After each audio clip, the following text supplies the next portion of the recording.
Good morning. Today we discuss about the coordination. In the previous class, we discussed about the communication, the various types of communication, and then what are the uh,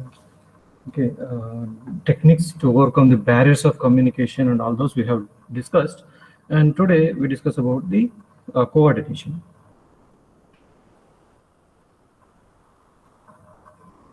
Yeah. Coordination, what does it mean? So coordination is a process which ensures smooth interplay of the functions of management. And see, coordination is very important function, and in any organization which has to, without this coordination, achievement of the objectives cannot be happen. So common objectives are achieved without much wastage of time, efforts, and money with the help of the coordination. So that is why the coordination is very much required in order to achieve the common objectives, in order to achieve the common objectives. So coordination is the essence of management because it permeates all the levels of management. It is implicit and inherent in all the functions of management. So when you do the planning function or organizing function or staffing function, whatever is the function it is, you need to have the coordination among the people. Then only we can achieve the objectives. Various departments of an organization will be performing the different tasks. So if I mean based on their specialization, so it is very important to coordinate all these activities which are various departments which are performing their activities. So we need to have to coordinate all these activities in order to achieve the common objectives. So coordination is not a separate function of management, because achieving the coordination leads to the achievement of the group goals or objectives. So which is a key to the success of management. And also all management seeks to achieve the coordination through its basic functions such as planning, organizing, staffing, directing, and controlling, all those. And coordination is an integral element or key ingredient of all the managerial functions. That's what it is. So coordination is required for every management function, that is planning, organizing, staffing. So that is in order to have the individual goals, then it is making the unification of all these goals towards the common goal. So likewise, we need to have the coordination. So coordination, this is going to ensure the smooth functionality of management, which increases the departmentation as well as coordination has become. No, if you try to increase the departmentation, so the coordination is very much required. So departmentations are in the sense which are carried out the same kind of activities. We have the different departments. So when we have the different departments, the coordination among the departments is very much required to achieve the common objectives. Coming to the meaning of coordination. So coordination implies an orderly pattern or arrangement of group efforts to ensure the unity of action in the pursuit of common objectives.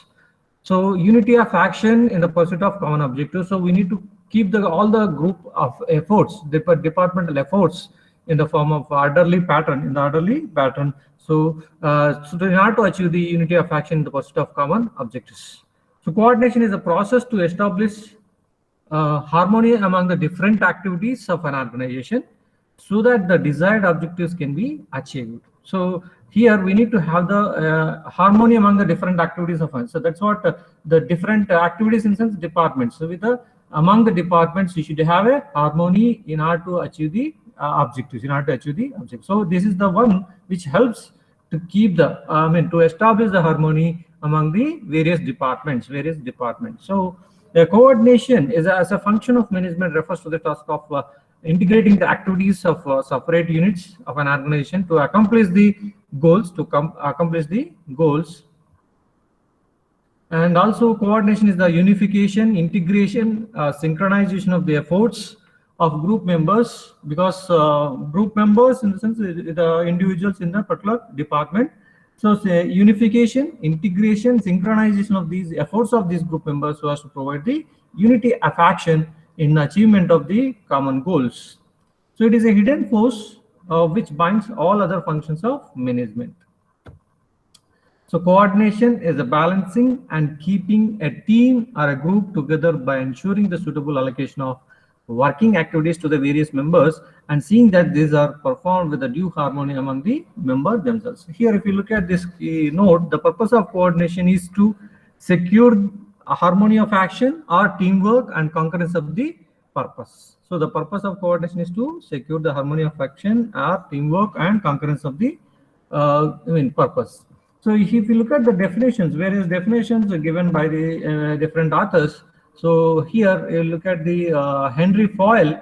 According to Henry Foyle, it is to coordinate is nothing but to harmonize. To coordinate is nothing but it is to harmonize all the activities of concern so as to facilitate its working and its success. According to the Henry Foyle, it means that to coordinate is to harmonize all the activities of a concern so as to facilitate its working and success. So in a well-coordinated enterprise, each department or a division of works in a harmony with others is fully informed of its role in the organization. That's what the Henry Foyle says. Then coming to the Mooney and Ree, he defines, they defines the coordination as the orderly arrangement of group efforts to provide the unity of action in the pursuit of achievement of the common goals. And one more, Charles Wood opined that coordination is the integration of several parts into an orderly whole to achieve the purpose of understanding.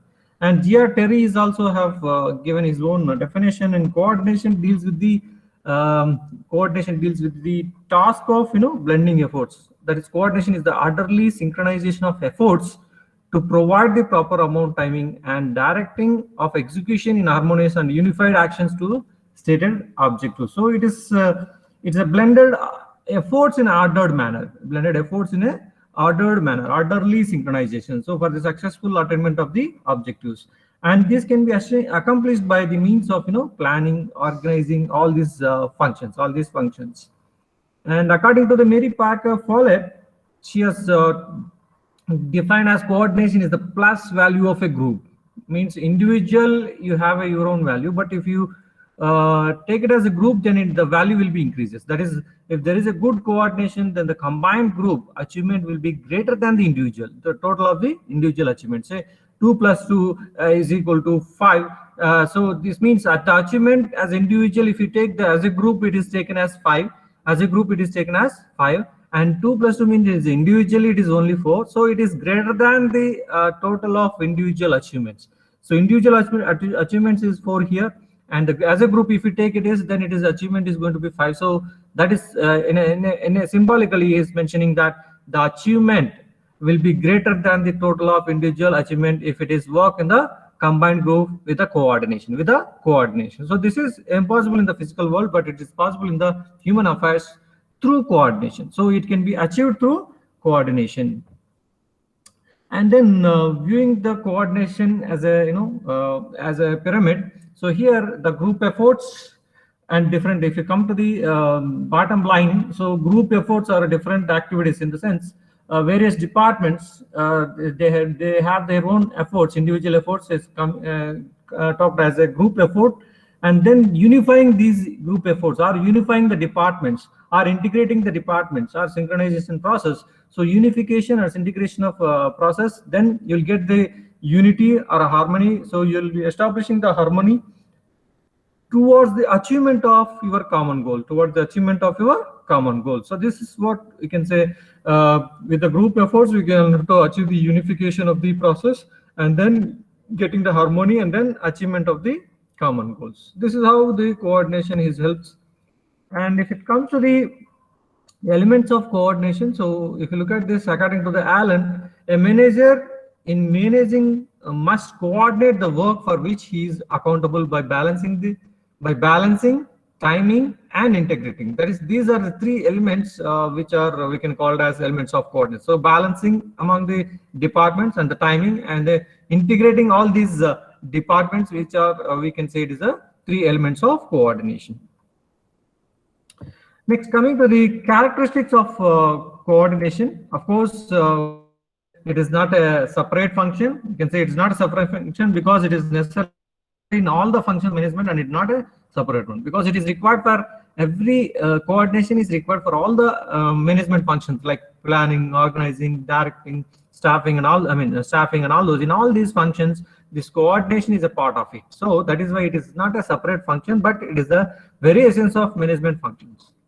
And second one, it is the basic responsibility of management, because every departmental head is responsible to coordinate the efforts of his individuals who are working under him. So means every departmental head, every manager is responsible to coordinate the efforts of his subordinates and also coordinate with his counterparts of other departments. So even the basic response, that is what we can say, the coordination can be achieved with the, taking the responsibility of a manager. It does not arise spontaneously or by force. It cannot, arise spontaneously or by force. We cannot achieve this.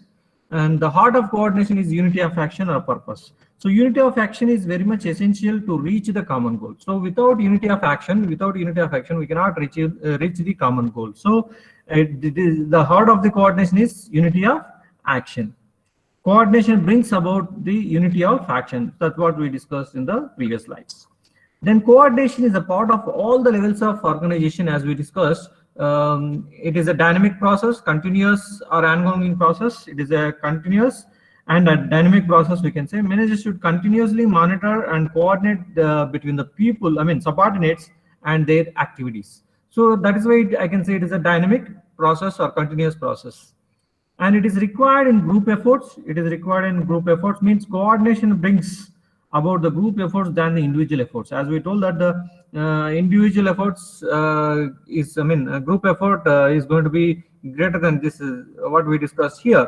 So according to Mary Parker Follett, the value is going to be of a group is going to be better than as working as an individual. So it is required in a group efforts, not an individual effort.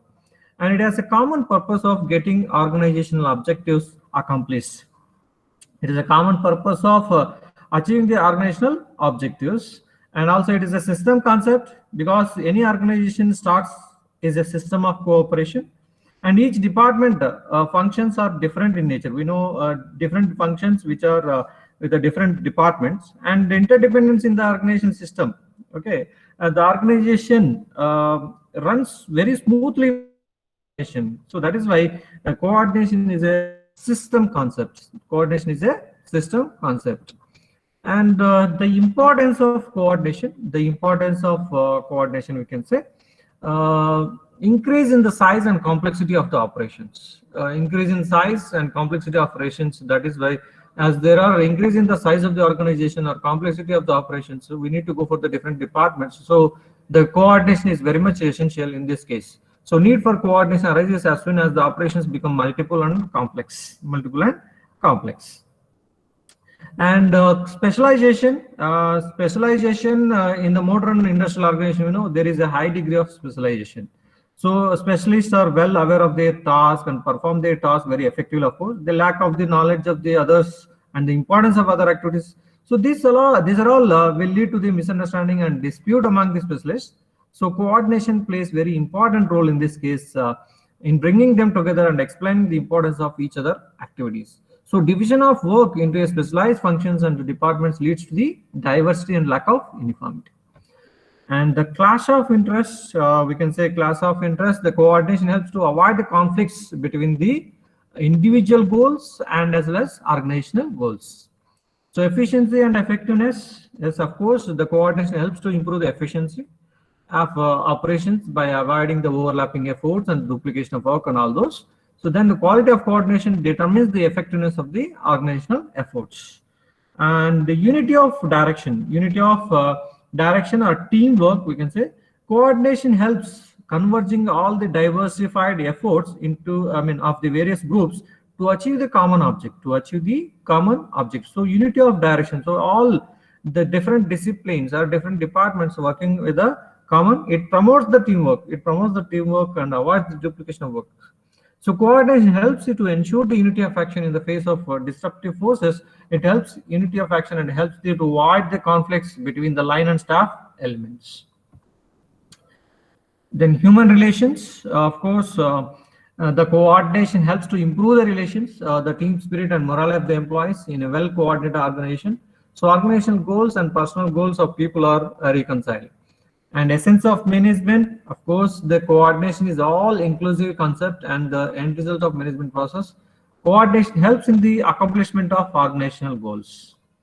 And different outlooks, it becomes imperative to reconcile the difference in approach, timing, and effort to secure the unity of action. Conflicts, coordination avoids the conflicts. Others, we can say it is unity in diversity. Unity in diversity means that there are large number of employees with different ideas and views, opinions, and interests. So, which results into a diversified activity in any organization. So, it is necessary to bring all these, diversified activities together to accomplish the common objective. So, hence the coordination is the main element to bring the unity in diversity. And others, as we told, the unity in diversity, functional differentiation, and congruity of flow of congruence flows, specialization, reconciliation of goals, empire building, and then differential and integration, interdepartmental harmony, removes the ambiguity, and all those. Okay. So now coming to the different types of coordination. So we can say different types of coordination is there are internal coordination. Basically, there are two types of coordination. One is the internal coordination, the other one is the external coordination. So internal coordination, once again, it is the basis of flow. There are two types of internal coordination. What is vertical and horizontal. So moreover, on the basis of organizational structure also, there are three types of coordination. Based on the organizational structure, we have three types of coordination. One is the pooled, the other one is sequential, the other one reciprocal coordination. So now we'll discuss each one in detail now. So now coming to the internal coordination. So internal coordination, it is the establishment of relationship of among managers, executive divisions, subdivisions, and other workers. So this type of coordination happen within the organization. This type of coordination happen within the organization. So managerial functions which require the internal coordination includes, so as we told that the coordination for all the management functions it requires, because it is very much essential for all the other management functions, because it is not a separate function, but it is required by every function, that is planning, organizing, staffing, directing, and controlling. So it is the establishment of relationship among the managers. Internal coordination is among the managers, executives, divisions, sub-departments, and other workers. So which we can say this type of coordination happen within the organization only. Next, internal coordination, as we told that there is two types of coordination. One is the horizontal coordination as well as vertical coordination. So horizontal coordination refers to the coordination taking place sideways. Horizontal means sideways, within the same levels. We can say same levels or same status. So horizontal coordination refers between the persons of the same status. We can say same levels or same status which are moving in the sideways. Okay, that is the relationship between the persons of same status, and it exists between the heads of the departments as well as the supervisors or the co-workers. So coordination between the department heads, supervisors as well as co-workers. And then vertical coordination. So vertical coordination refers to the to the one superior and subordinate relationship way. So in the vertical coordination, which is one in which departmental head coordinates his work with the of his own subordinate and vice versa. So superior and subordinate. Superior has to coordinate his work with his subordinates and vice versa. Means subordinate is subordinate, superior or subordinate. Say subordinate has to coordinate with the superior. Superior has to coordinate with the subordinate for his work. Likewise, sales manager coordinates his work with the activities of the sales supervisor. So sales manager is superior and the sales supervisor is going to be a subordinate. And then coming to the external coordination. External coordination, we can say it is the establishment of relationship of the managers, executives, divisions, subdivisions, and other workers with the general public and different organizations. The general outside the organization, I can say outside the organization. So external to the organization, the establishment of the relationship between the internal people with the external organization. I mean, with the external organization, people means general public, and different organization will come into the picture. So that organization and relationship will with the customers, and then competitors, the owners, the government regulations, changing technologies, other enterprises, business and political environments, all will come under these external. So coordination with the customers, suppliers, government, and others outsiders with whom the organization is going to be have the business connections. With the outside world is called as a external coordination. So these are the two types of coordinations which we have discussed. Then external, see here I have just mentioned different institutions, financial institutions, commercial, which are external to the organization. All this, you need to have the relationship between the internal organization people with the external organizations. So now coming to the coordination based on the organizational structure, that is based on the organizational structure, we can call it as pooled coordination.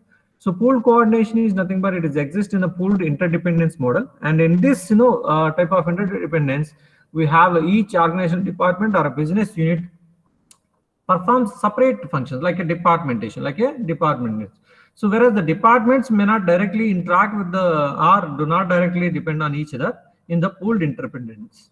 Okay, so in each does contribute individual pieces to the same overall puzzle. Okay, this creates almost a blind indirect dependence on the performance of others. So this model generally requires the standardization in rules and operating procedures, because the more interdependence model means we need to have the standardization in rules as well as operating procedures, and the demand for this coordination to prevent slowdown is greater in this model. So the demand for coordination to prevent slowdown is greater than in this model. And coming to the coordination, sequential coordination and reciprocal coordination. So in this sequential coordination occurs in a sequential interdependence model, and when the one unit in the overall process produces an output necessary for the performance by the next unit. Okay, that is what you can call as sequential. So one unit to the another unit. So perhaps the most obvious example of sequential interdependence is an assembly line. So because in assembly line, it is required from one line to the next line. So from one line to the next line, there is a dependence in that assembly line. So resources in a sequential interdependence model is essential to efficient operations. And reciprocal coordination, this also exists in the reciprocal interdependence model. This model is similar to the sequential interdependence in that the output of one department becomes the input of another. So sometimes you require after finishing of, say for example, milling operation, it has to go the lathe operation. So that is after finishing, that is the output of this machining department, then it has to go to the lathe department. So that is how the output of the one model or one department is going to be the input of the other department. So with the addition of being cyclical in this model, an organization's departments are as their highest intensity of interaction. Reciprocal models are the most complex and difficult to manage. One unit can change the rules and affect everyone else at any time, because the departments to departments, when you are inputting as output and input, so it is very difficult to making the coordination among these two departments, because they keep changing their rules and which affects everyone. And the principles of coordination, so which we have talked about the principles according to the Mary Parker Follett. So Mary Parker Follett has mentioned the different principles of coordination, which is direct personal contact, early beginning, reciprocity, and as well as continuity. So these are the four principles of coordination, which you can say. Direct communication means direct personal contact. Direct communication is the most effective, means face-to-face communication. Direct communication is nothing but face-to-face communication, not through informal way, like over phone or over mail. These are all not called as a direct personal contact. Direct face-to-face communication is the most effective way to convey ideas and information. So coordination is the best achieved through the direct personal contact with the people. So direct face-to-face contact communication is most effective in order to achieve the coordination. So early beginning, of course, coordination can be achieved more easily in the early stages of planning only. So, and policy making itself. So in the early stages of planning and policy making, if you start the coordination can be achieved in a better manner if you start in the early stages. So plans should be based on the mutual participation, and early coordination also improves the quality of the plans. and reciprocity, all in a given situation are interdependent and interrelated. So when the people appreciate the reciprocity of relations, they avoid unilateral actions and coordination becomes easier. And the continuity, of course, coordination, as I told that it is not a one step process, it is a continuous process, it is a dynamic, so it is never ending process, it is a never ending process rather than once for all activity. So sound coordination resolves the conflict of as it rises. So we can say here, I have mentioned many here: dynamism, effective supervision, effective leadership, and effective communication, simplified organization. So all we can call as principles of coordination. Clear definition of authority and responsibility, and clear-cut objectives, setting up the clear-cut objectives, and self-coordination, and as well as continuity. And continuity is continuous process, as we discussed, and personal contact, that is face-to-face contact, and early beginning. So these are the other than these four important principles, we have the effective communication, effective supervision, effective leadership, as well as clear-cut objectives, clear-cut of authority and responsibility. All will come into the under the principles of coordination. Next, techniques of coordination, which you have discussed, the same I have put here, and sound planning, simplified organization, coordination by committees, self-coordination, and effective communication, effective leadership. We can say effective leadership and supervision, chain of command, indoctrination and incentives, liaison departments, general staff cooperation, as well as voluntary coordination. So we'll discuss one by one. And sound planning. So planning is the ideal stage for the coordination. So in the planning stage, you are going to give the objectives. So what common objectives you are going to achieve. So when you are stating the common objectives, clear-cut objectives, if you have mentioned, or harmonized policies, you have mentioned the planning phase, because the planning phase we are going to set up the objectives as well as policies. So harmonized policies and unified procedures and rules ensure the uniformity of action. So that is why you should have a sound planning for coordination. And simplified organization, a simple and sound organization is an important means of coordination, So clear-cut authority relationships help to reduce the conflicts and to hold people responsible. And also coordination by committees.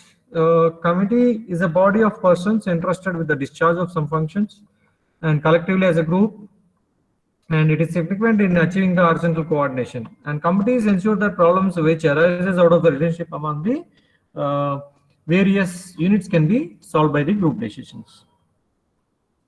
Next, self-coordination. So self-coordination is modification of functioning of department in such a way that each department coordinates with other departments. So it can be done by horizontal communication as well. So effective communication is promotes the mutual understanding.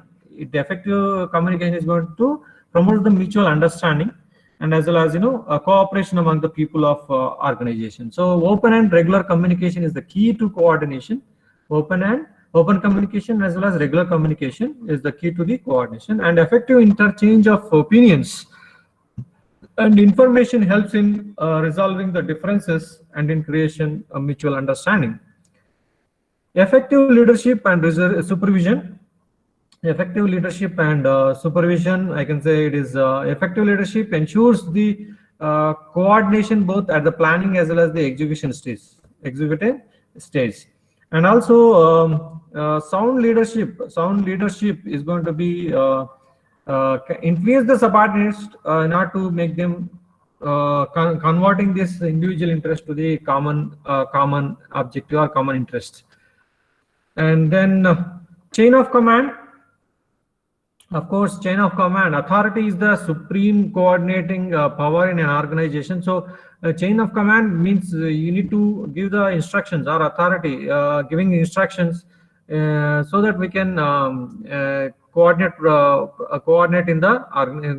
the subordinates. And exercise of authority through the chain of command or hierarchy is the traditional means of coordination.